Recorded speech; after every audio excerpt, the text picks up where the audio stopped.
आज हम स्टार्ट करेंगे बेटा, कुछ टाइप्स ऑफ सेट हैं, कुछ टाइप्स ऑफ हैं। एक्सरसाइज 1.2 चलेगी ये।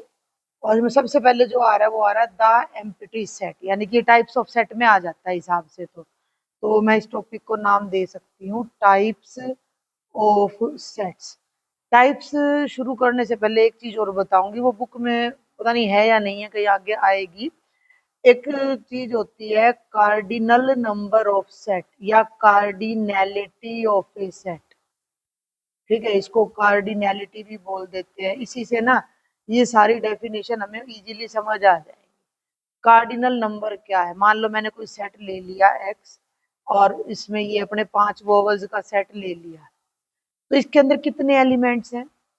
5 एलिमेंट्स है। तो किसी सेट में जितने एलिमेंट्स हो वो उसका कार्डिनल नंबर कहलाता है। और उसको दो तरीके से लिखा जाता है, एन ऑफ एक्स लिख देते हैं। एन ऑफ एक्स यानी कि कार्डिनल नंबर ऑफ एक्स कितना है? 5 है। कई बुक्स में उसको ये निशान भी लगा देते हैं, मॉडुलस वाला। तो अगर सेट की बात चल रही है तो इस निशान का मतलब भी कार्डिनैलिटी होगा, और एन एक्स का मतलब भी। कार्डिनैलिटी बोल लो या कार्डिनल नंबर बोल लो, किसी सेट के कार्डिनल नंबर का मतलब है उसके अंदर आने वाले एलिमेंट्स की संख्या कितनी है। How many elements are there in a set, और ये उनको लिखने का तरीका है। ठीक है, अब सबसे पहले जो हमारा आ जाता है वो आ जाता है empty set. Types of set बता रही हूँ मैं तेरे को। एम्प्टी सेट, एम्प्टी माने खाली, खाली बर्तन है। अब सेट खाली कैसे है और उसको लिखते कैसे हैं? मान लो मैं कह दूं कि आप एक गर्ल्स स्कूल में पढ़ रहे हो, हैं? The set of boys in a girl school, girls school, लड़कियों का स्कूल है और उसमें पढ़ने वाले लड़कों का सेट बनाओ। उस सेट को नाम दे दिया मैंने ए। क्या आएगा उस सेट में? कुछ नहीं आएगा, उसको हम ऐसे लिख देंगे, ये एम्प्टी सेट है। इस तरीके से लिखेंगे, ब्रैकेट लगा दी और ब्रैकेट के अंदर कुछ नहीं लिखा। इसको लिखने का एक तरीका और है, वो तरीका है ए बराबर है फाई। ये जो निशान है इसको फाई बोलते हैं। क्या बोलते हैं? फाई बोलते हैं, PHI। इसका मतलब ही खाली है।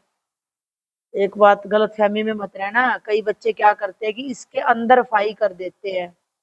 अगर ब्रैकेट के अंदर फाई डाल दिया तो फाई, जैसे हमारे इंग्लिश में ABCD होते हैं, ऐसे ही ग्रीक लैंग्वेज में alpha beta gamma delta phi psi, ये चीजें तो वगैरह ये होती है। तो ये हमारा जो फाई है ये एक ग्रीक भाषा का अक्षर हो गया, और उसे जब मैंने इस ब्रैकेट में डाल दिया तो ये वाला सेट एम्प्टी नहीं है। ये सेट एम्प्टी नहीं है। एम्प्टी को लिखने के दो ढंग हैं, या तो दो ब्रैकेट्स लगा के बीच में कुछ भी मत लिखो, या ब्रैकेट्स मत लगाओ, ये निशान लगा दो फाई। ये एक ही बच्चे के दो नाम है, एक सेट के दो तरीके हो सकते हैं कि भाई ऐसे लिखो या ऐसे लिखो। और एम्प्टी सेट का मतलब the set which has no elements, the set which has no elements या जीरो एलिमेंट, इसके अंदर कुछ ना हो। अब इसको अगर मैं कार्डिनैलिटी पे ले जाऊं, कुछ ना हो को, तो अगर ये जो ए सेट है इसकी जो कार्डिनैलिटी है, इसका जो कार्डिनल नंबर है वो 0 हो जाएगा, यानी इसके अंदर कोई भी एलिमेंट नहीं है। तो ये यहाँ इसकी डेफिनेशन आ रही है कि a set which does not contain any element is called the empty set। अब इसके तीन नाम है, और द नल सेट और द void सेट। कितने नाम है? तीन नाम है। एम्प्टी सेट या नल, नल माने भी खाली होता है, और void माने भी खाली या बकवास होता है। ये तीनों नाम एक ही सेट के हैं जिसके अंदर कोई भी एलिमेंट नहीं होता। लिखने का तरीका मैंने आपको बता दिया, उसकी कार्डिनैलिटी 0 हो जाएगी। अब यहाँ बुक में कुछ एग्जाम्पल दे रखे हैं, उन्हें देखते हैं एक बार। एक एग्जाम्पल तो मैंने दे दिया, let A is a set of x 1 less than x less than 2 और x is a natural number. x एक नेचुरल नंबर है जो 1 से बड़ा है और 2 से छोटा है। अब भाई 1 के बाद तो सीधा 2 आ जाता है, तो भाई 1 और 2 के बीच में तो कोई नेचुरल नंबर आता ही नहीं है। इसका मतलब ये कैसा सेट हो गया, एम्प्टी सेट हो गया। अब आगे चलते हैं सेकंड पर, इन सबको पढ़ा करो। B x x square minus 2 zero है और एक्स एक कैसा नंबर है, रैशनल नंबर है। इसको सोल्व करो। एक्स स्क्वेयर माइनस 2 बराबर है 0, एक्स स्क्वेयर बराबर है 2। जब मैं दोनों तरफ अंडर रूट करूंगी तो ये तो कट गया और एक्स के दो आंसर आएंगे, प्लस रूट 2 और माइनस रूट 2। और ये दोनों के दोनों कैसे नंबर हैं, इररेशनल। इररेशनल बोले तो अपरिमेय संख्या, जबकि ये कह रहा है कि जो आंसर है वो रैशनल आना चाहिए, नहीं आ रहा। नहीं आ रहा तो ये एम्प्टी सेट है। एम्प्टी, ये निशान है एम्प्टी का। क्लियर हो गया, ये सेकंड पार्ट था। थर्ड पे आ जाओ। C x is an even number greater than 2, even prime number, even नहीं, दो से बड़े इवन तो बहुत आ जाते हैं। x is an even prime number greater than 2। Prime numbers अगर मैं लिखूं तो अकेला 2 ऐसा है जो इवन भी होता है और प्राइम भी होता है। इससे बड़ा कोई प्राइम नंबर हमें नहीं मिलने वाला जो इवन हो जाए, तो ये सेट भी एम्प्टी है। तीसरा, अब चौथे पे आ जाओ। D x square is equal to 4 हो और एक्स ओड हो। दो उल्टी बातें कह दी इसने। भाई एक नंबर का स्क्वायर 4 है, अब अगर किसी नंबर का स्क्वायर 4 है तो वो नंबर 2 है या माइनस 2 है, ओड होना चाहिए, ओड तो हो ही नहीं सकता। तो ये भी चौथा भी सेट हमारा क्या आ जाएगा, एम्प्टी आ जाएगा। क्लियर हो गया, तो ये एम्प्टी सेट की परिभाषा थी, डेफिनेशन थी with examples. Second type of set पर आ जाते हैं, फाइनाइट एंड इनफाइनाइट सेट्स। बस ये दो शब्द आपको पता होने चाहिए। फाइनाइट माने जो गिन सके और इनफाइनाइट माने जो गिना ना जा सके। जिस सेट के एलिमेंट्स गिने जा सके, इनकी कोई डेफिनेशन नहीं आएगी पेपर में, अभी तक तो, आज तक तो आई नहीं है। सिर्फ इनके एग्जांपल्स में यूं आ जाएगा कि ये सेट फाइनाइट है या नहीं है। तो फाइनाइट सेट में, set which has finite number of elements, a set which has finite number of elements is called a finite set. X ले लिया और मैंने ले लिया 1 2 3, ये हो गया 1 2 3 4 5। और अब मान लो मैं इसको ले जाऊं यहाँ तक 100 तक, तो मुझे साफ पता है कि इसके अंदर 100 एलिमेंट्स है, यानी कि मैं इनको काउंट कर सकती हूँ। नंबर ऑफ एक्स, ये कार्डिनलिटी समझ आ गई ना, एक्स के अंदर फाइनाइट एलिमेंट्स हैं, x is a finite set. X is ए, पता है फाइनाइट का मतलब चाहे लाखों एलिमेंट्स हों, अगर वो काउंट हो रहे हैं तो फाइनाइट है, चाहे करोड़ हो। अब हिंदुस्तान में जनसंख्या है, काउंट हो सकते हैं कि कितनी जनसंख्या है, तो वो अरबों में है बेशक, लेकिन फाइनाइट है। तो फाइनाइट का मतलब जो मतलब हम काउंट कर सके, और जो काउंट ना कर सके जिनको हम इनफाइनाइट सेट। इनफाइनाइट सेट होता है विच है जिसके अंदर इनफाइनाइट एलिमेंट्स हो। कोई एग्जांपल हम डेली पढ़ते आ रहे हैं, एक सेट तो हम जब नंबर सिस्टम शुरू करते हैं ना वहीं पे पढ़ लेते हैं। जैसे एन, इसका सेट है नेचुरल नंबर्स का। कितने होते हैं नेचुरल नंबर्स, इनफाइनाइट। इनफाइनाइट का सिंबल, एन की जो कार्डिनलिटी है वो इनफाइनाइट है, ये इनफाइनाइट का सिंबल है, तो हम कहेंगे N is an infinite set. जितने भी ये आपने पढ़े हैं ना, एन, डब्ल्यू, आर, रियल का, रैशनल का, इंटीजर्स का, ये सब के सब इनफाइनाइट होते हैं क्योंकि हम इन्हें काउंट नहीं कर सकते। क्लियर हो रहा है। अभी फाइनाइट का एक ऊपर भी जाता वो ओवल्स का, तो यहाँ देखते हैं फटाफट से। ए में 1 2 3 4 5 एलिमेंट्स हैं, बी के अंदर ये 6 एलिमेंट्स हैं। सी देखो, man living presently in different parts of the world, world के जो किसी पार्ट में रह रहे वो काउंट किए जा सकते हैं, तो वो फाइनाइट हैं। तो ये कह रहा है कि इन सब में फाइनाइट है, तो ये नॉन एम्प्टी, ये ध्यान रखना है कि नॉन एम्प्टी फाइनाइट सेट हो गया। देखिए कार्डिनलिटी भी इसने बता रखी है कि number of elements of a set we mean the number of distinct elements, और एन एस से हम उसको लिखते हैं। ठीक है, समझ में आ गई बात। Where S is a non empty finite set. अगर मेरे पास कोई नॉन एम्प्टी फाइनाइट सेट है, मान लो अभी था 1 2 3 4, तो उसके अंदर जितने भी एलिमेंट्स हैं उनको ऐसे करके लिखते हैं, वो मैं पहले तेरे को बता चुकी हूँ। क्लियर है? तो यहाँ से आ जाता है कि ए set which is empty or consist of a definite number of elements is called finite. Empty set भी फाइनाइट होता है, ये बात आपने ध्यान रखनी है कि भैया जो एम्प्टी सेट है, ये set which has finite number of elements, या मैं लिख दूं और जीरो नंबर ऑफ एलिमेंट्स, है ना। तो जो फाई है वो भी हमारा कैसा सेट होता है? फाइनाइट सेट होता है। फाई जो है वो फाइनाइट सेट होता है कि जिस सेट के अंदर, इसको मैं अंडरलाइन कर दूं, the set which is empty or consist of definite number of elements is called finite, otherwise it is called infinite. जैसे डब्ल्यू है set of days of the week, तो फाइनाइट है। S is the set of solution of this equation, इस equation को मैं अभी solve कर दूंगी।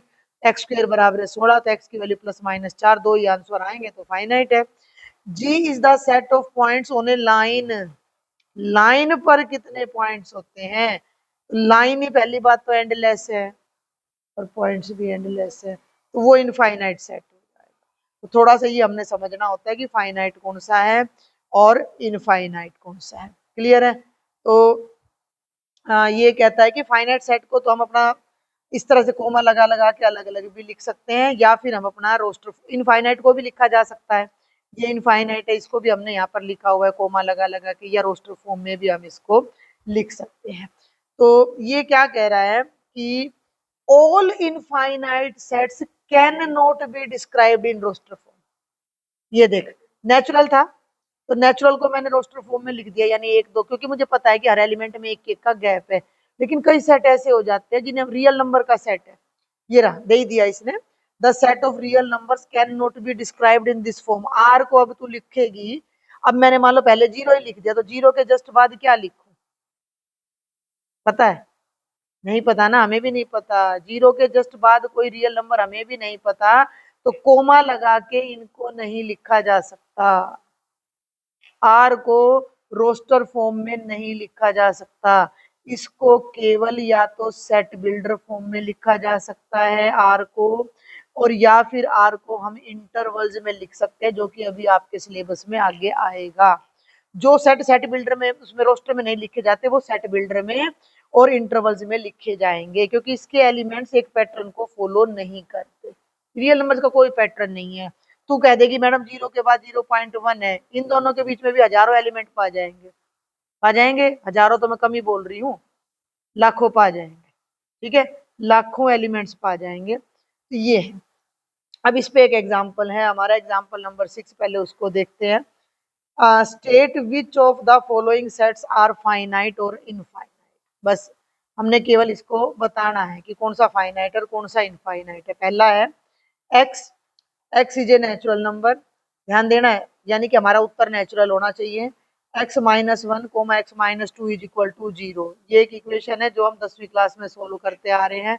एक बार एक्स माइनस वन को जीरो रख दो, एक बार एक्स माइनस टू को, एक्स की वैल्यू या तो वन आएगी या टू आएगी, तो पहले में जो सेट बनेगा वो वन और टू बनेगा।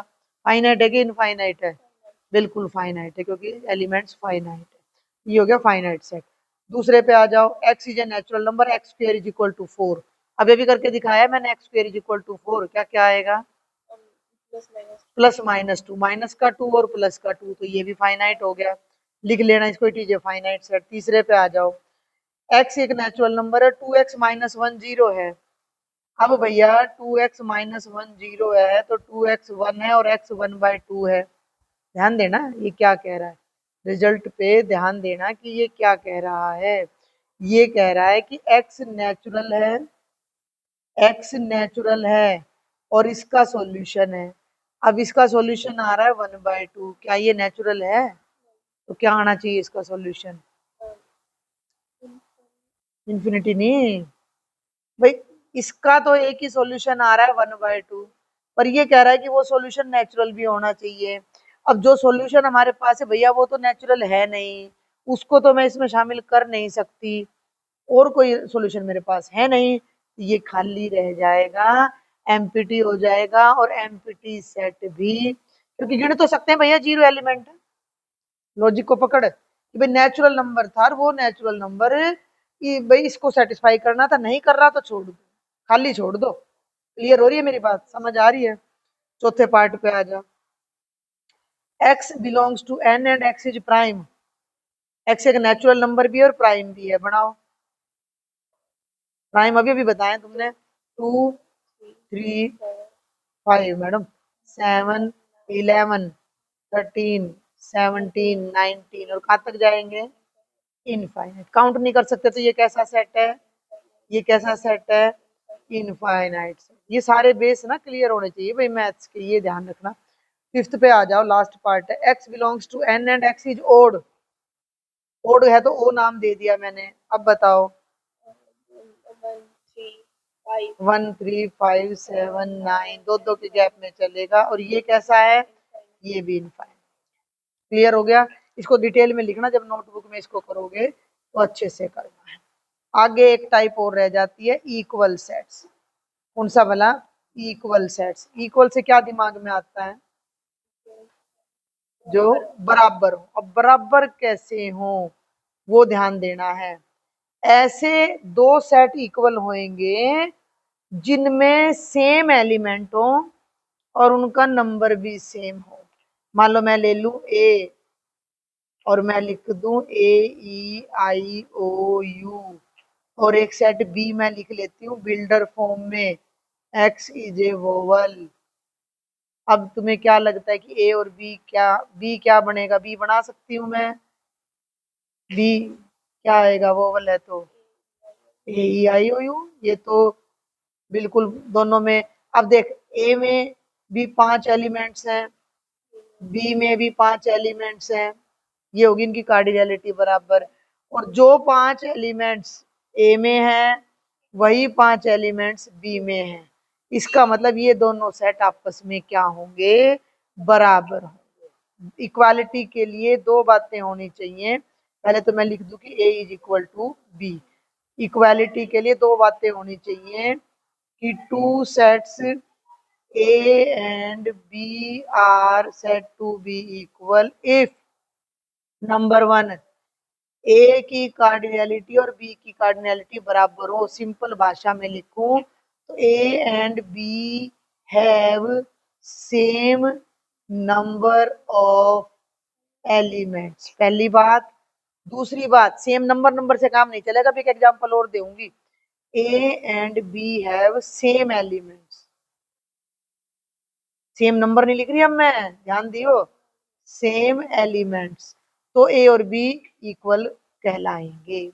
अभी जैसे एक एग्जांपल और ले लेती हूँ। मान लो मैंने एक्स ले लिया 1 2 3 4, और वाई ले लिया मैंने 2 4 6 8। क्या ये बराबर है? नहीं है भाई। x की कार्डिनैलिटी 4 है, यानी कि इसमें 4 एलिमेंट्स हैं। y की कार्डिनैलिटी 4 है, इसमें भी 4 एलिमेंट्स हैं। यानी कि मेरी जो पहली शर्त है वो तो पूरी हो गई। लेकिन दूसरी शर्त में क्या कह रही हूँ कि सेम एलिमेंट डिट्टो जो पहले के पास है वह दूसरे के पास हो। पहले में तो 1 2 3 4 है, दूसरे में 2 और 4 तो मैच कर गया, लेकिन 6 और 8 तो मैच नहीं कर रहा। तो ए और बी इक्वल नहीं है। लेकिन इस तरह के सेट्स का एक स्पेशल नाम होता है। एक्स और वाई इक्वल नहीं है, लेकिन हम कहेंगे कि एक्स और वाई इक्विवेलेंट हैं। ध्यान देना, ये एनसीईआरटी में नहीं है, मैं वैसे आपको बता रही हूँ कि x is equivalent to y. Equivalent है, उसके तुल्य है, यानी उनका कंपैरिजन तो कर सकते हैं, कहीं तो बराबरी है। अगर भाई 4 एलिमेंट इसके पास है 4 इसके पास है तो बराबरी तो है, पूरी बराबरी नहीं है। क्लियर है? इक्विवेलेंट के लिए ये वाला साइन लग जाता है, कभी कहीं पढ़ना पड़ जाए तो। और इक्वल के लिए हमें पता ही है बराबर का साइन लगता है। एक बार फिर रिपीट कर दूं कि दो सेट इक्वल तब होंगे जब उनमें सेम एलिमेंट्स और सेम नंबर ऑफ एलिमेंट्स हो। देखिए रहा, यहाँ देखते हैं अब हम इसको कि A and B, if every element of A is an element of B. भाई ए में जितने एलिमेंट हो वो बी में होने चाहिए, and every element of B is an element of A. मान लो आपके सब्जेक्ट्स है, मैथ्स में 4 बच्चे हैं, ए बी सी डी, है ना, और ये अपने संस्कृत के बच्चे हैं। मान लो बाई चांस उन्हीं चारों बच्चों ने संस्कृत दे रखी है, तो मैथ और संस्कृत का सेट इक्वल हो जाएगा। मैथ के सारे बच्चे संस्कृत में हैं, संस्कृत के सारे बच्चे मैथ में, इसका मतलब मैथ और संस्कृत बराबर है। भाई मैथ्स के सारे बच्चे संस्कृत में हैं, संस्कृत के सारे बच्चे मैथ्स में हैं, तो एक ही बात होगी, दोनों एक के हो गए, तो मैथ और संस्कृत इक्वल हो गए। तो ये कहता है कि अगर ए के सारे एलिमेंट्स बी में है, बी के ए में है, तो A and B are said to be equal. Clear? यानी कि they two sets have exactly the same elements. Clear हो गया? ये फिर डेफिनेशन दे दी, equal if they have exactly the same elements, तो ए बी के बराबर हो जाएगा। इक्वल नहीं है, ए बी के बराबर नहीं होगा। जैसे ए है 1 2 3 4, बी है 3 1 4 2, आगे पीछे होने से कोई फर्क नहीं पड़ता, हम कह देंगे ए और बी बराबर। अब देखो यहाँ इसने ढंग बदल दिया, A is the set of prime numbers less than 6, तो 6 से छोटे प्राइम नंबर कौन से हो जाएंगे? 2 और 3 बस। And P is the set of prime factors of 30, 30 के प्राइम फैक्टर्स, यानी जो 30 को डिवाइड करते हो, तो 2 करता है, 3 करता है, 6 करता है, नहीं 5 करता है, 5 भी करता है, 6 नहीं करता, 6 करता है लेकिन प्राइम नहीं है, तो क्या ये दोनों बराबर है? यहाँ गलत कर दिया हमने। A is the set of prime numbers less than 6 है, तो यहाँ हमारा 5 और आ जाएगा। अब ये दोनों क्या हो जाएंगे? बराबर। क्लियर हो गया? ये देखिए बना भी रखा होगा, ये रहा 2 3 एंड 5 आएगा सब में, तो दोनों बराबर। A set does not change if one or more elements of sets are repeated. देखो अब इसके अंदर 1 2 3 लिख लिया, ये बात मैं पहले भी बता चुकी हूँ। ए के अंदर मैंने लिख दिया 1 2 3, और बी के अंदर ये रहा, मैंने लिख दिया 2 2, ये कल भी बताया था, मैं लास्ट वीडियो में बताया था। तो ये दोनों सेम है, इसमें भी 1 2 3 है, इसमें भी 1 2। एक बच्चे का नाम 2 बार आ जाए तो वो एक ही बार तो गिना जाएगा ना, तो सेट में एक एलिमेंट एक ही बार गिना जाता है, चाहे 10 बार लिख रखा हो। A is equal to B हो जाएगा। ये रहा, the elements of A is in B and vice versa, तो इक्वल। अब फटाफट से अगला एग्जांपल देखते हैं, example number 7, find the pairs of equal sets if any and give reasons. ठीक है, अभी हम इनके पहले पेयर बना ही लेते हैं, सातवां है, सारे सेट्स ओपन कर लो। ए के अंदर 0 है, खाली नहीं है ये, 0 है। बी के अंदर देख, ध्यान से पढ़ियो, बी में क्या कह रहा है कि एक्स 15 से बड़ा है और 5 से छोटा है, कुछ भी मैच इस तरह का एंड आ जाए ना बीच में, इसका इसका मतलब समझो ए कि ये 0 है, 1 2 3 4, ये 5 है, और 1 2 3 4 5 6 7 8 9 10, ये 15 है। ठीक है, 15 से बड़ा और 5 से छोटे, जो नंबर आपस में मैच करते हो, एंड का मतलब सारे, कोई ऐसा नंबर है जो 15 से बड़ा और 5 से छोटा हो? क्या आएगा, कैसा सेट बनेगा? नाम याद करो इसका, कोई एलिमेंट आएगा इस सेट में, तो कैसा सेट बनेगा? सबसे पहले यही सीखा है जब हमने, एम्प्टी सेट। तो बी हो जाएगा बेटा एम्प्टी सेट। ये बात समझ आई जो मैंने बताई है? भाई हमने 15 से बड़े और 5 से छोटे सारे नंबर लेने हैं, मिल तो ना रहे, मिलन वाले, एंड का मतलब मिलने वाले। अच्छा भैया अब सी पे आ जाओ, x x माइनस 5 बराबर है 0, इसको सोल्व करेगी तो x की वैल्यू प्लस का 5 आ जाएगा, हो गया। अब डी पे आ जाओ, x x स्क्वायर बराबर है 25, तो एक माइनस का 5 आ जाएगा और एक प्लस का 5 आ जाएगा। और ई और ले लो, ध्यान देना, x is an integral positive root, integral का मतलब इंटीजर हो, पॉजिटिव आंसर हो, और इस इक्वेशन का हो। इस इक्वेशन को सोल्व करना, पहले हम इसको ही सोल्व कर लेते हैं। यहाँ ये हो गया x square minus 2x minus 15, 5 दिए 15, 5 में से 3 गए 2। ठीक है, ध्यान देना यही बनेंगे रूट्स। एक्स की एक वैल्यू 5 आएगी और एक माइनस का 3 आएगी, इसमें से कौन सा लेना है हमने? ई में 5 5 ओनली। अब ये A B C D E आ गए तेरे सामने, अब ये बता दो इसमें कौन कौन से इक्वल दिख रहे हैं तुम्हें? बस सी और ई इक्वल दिख रहे हैं, क्योंकि दोनों में एग्जैक्टली सेम एलिमेंट्स हैं, केवल और केवल सी और ई इक्वल है। लिखना पड़े तो ए और बी इक्वल नहीं है, ए और सी भी इक्वल नहीं है, सी और डी भी इक्वल नहीं है, डी और ई भी इक्वल नहीं है, केवल और केवल एक पेयर इक्वल है, क्योंकि इन दोनों में सेम नंबर ऑफ एलिमेंट्स। इसने भी यही दे रखा, only one pair of sets C and E. और ये इसका लास्ट एग्जाम्पल है, which of the example number 8, which of the following pairs of sets are equal, justify. पहला पढ़ते हैं, x is the set of letters alloy है, alloy में कौन कौन से लेटर आ जाएंगे? 8वें के पहले भाग में जो पहला सेट बन रहा है ए एल ओ वाई, और दूसरा सेट क्या कहता है? B is the set of letters in loyal. मान लो इसका नाम रख दो एक्स, लॉयल में एल आएगा, ओ आएगा, वाई आएगा और ए आएगा। इसका नाम रख दो वाई। क्या ये इक्वल है? बिल्कुल इक्वल है, यस। हाँ, ये बिल्कुल इक्वल है। तो ये आ जाएगा x is equal to y. हो गया। और जल्दी से इसका सेकंड पार्ट, कोई दिक्कत तो नहीं है यहाँ तक? कुछ समझना? ए एक सेट है एन का, एन हर बार एन लिख रहा हो तो यूं मत समझ लियो कि नेचुरल नंबर है। जो वो बता रहा है ना, वो देखना है। वो कह रहा है कि भैया एन इंटीजर है और उसका स्क्वायर 4 से छोटा है। ऐसे नंबर्स जिनका स्क्वायर 4 से छोटा हो। 4 का मतलब अंडर रूट कर दो 4 का। ध्यान देना है। वो इंटीजर्स जिनका स्क्वायर 4 से कम हो, तो 4 का अंडर रूट होता है अपना 2, तो 2 तो कम से कम लगा लो, यहाँ से तो 2 ले लो। और इंटीजर्स में 1 0 -1 इक्वालिटी का निशान है यहाँ, कहाँ? ये रहा। तो 2 -2 भी और 2 भी आ जाए, ये नंबर्स आ जाएंगे। समझ में आ रही बात? ए के अंदर जो एलिमेंट्स आएंगे -2 -1 0 1 और 2 आएंगे। बी क्या कहता है? X is a real number और एक्स स्क्र -3x+2 जीरो है। इसको सॉल्व कर लियो। एक्स स्क्र -3x+2 जीरो है, तो इसके टुकड़े क्या बनेंगे? X square -3x+2 is equal to 0 0 0 और x-1 और x-2 बनेंगे इसके टुकड़े। x की वैल्यू आ जाएगी 1 और 2, ठीक है ना? X square -x -2 x -3x+2। तो सेट बी में जो एलिमेंट्स आएंगे वो क्या आएंगे? 1 और 2 आएंगे। क्या ये इक्वल है? नहीं है ना? ए इज नॉट इक्वल टू। ये थी एक्सरसाइज 1.2, इसके सारे एग्जांपल्स। एक्सरसाइज आप घर पे ट्राई कर लेना, नहीं तो मैं करा दूंगी। कोई डाउट हो, कोई क्वेरी हो तो मुझे जरूर बताना।